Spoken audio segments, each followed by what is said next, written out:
That's why God couldn't accept Cain's offering.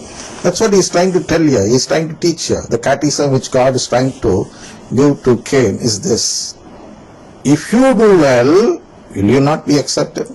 So we must be able to change our righteousness or the way of our worship according to God's plan and His righteousness. These people in the charismatic renewal and their mentors who are all departed brethren, the other denominations in the Christian family, they are trying to do only what this Cain had tried to do. They don't come. Actually, Abel symbolizes the Roman Catholic Church there, and they stand outside this Catholic Church, and they are not willing to accept or willing to do or willing to follow what the Roman Catholic Church is doing. That's why they created their own way of worship in the form of service, what they call. We don't call this as service, we call it as Mass. Because we make an offering to God, the offering which symbolizes our covenant, which asks for God's filial adoption. That's how these people, the other Christians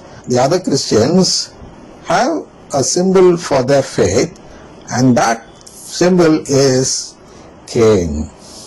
The Catholic Church has a symbol for its faith, her faith you can say.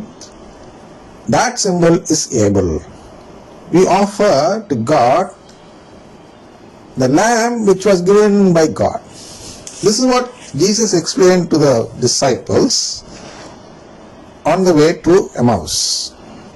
And this is what Jesus is saying here: I am not the accuser.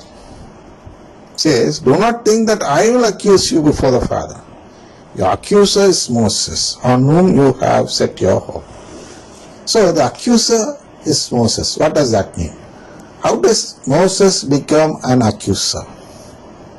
See, Moses is the one who framed all the laws for giving offering to God. So Moses has to come there on the judgment day, stand before Christ and testify for everyone who is being judged. So he is the one who has to say whether a particular person has made a covenant with God or not. Because he is the one who framed all the laws for this offering, and this thing is being adopted by the Catholic Church and is being followed even till this date, and even till the date of the judgment. So Moses will be standing there during judgment, and he has to testify whether each person has made a proper sacrifice or proper offering or a proper covenant with God. Therefore he speaks about these offerings in Leviticus. There are many types of offering. See, burnt offering, grain offering, peace offering, sin offering, guilt offering, and the atonement sacrifice or offering. So this Mass, or the offering made in the form of host in the Mass, is a sacrifice offered for the day of atonement. Then we have sin offering also in the 4th chapter, where this fellow, this Martin Luther, got misled. He preached to his followers that we can be redeemed only if our sins are forgiven. So on this basis, 95 theses based on the forgiveness of sins. Here, this offering, everything is based on what? The covenant, based on the request for filial adoption. And sin is not a matter. That's why God has given the power of forgiving sin to the Holy Catholic Church. He has not taken it in his own hand as his own power to forgive. He has given it to the human beings. They can forgive sins of others, because these sins which they enlist are sins not against God but against human beings. But there is a sin against God. That is the sin which Martin Luther did. That is the sin which Cain did.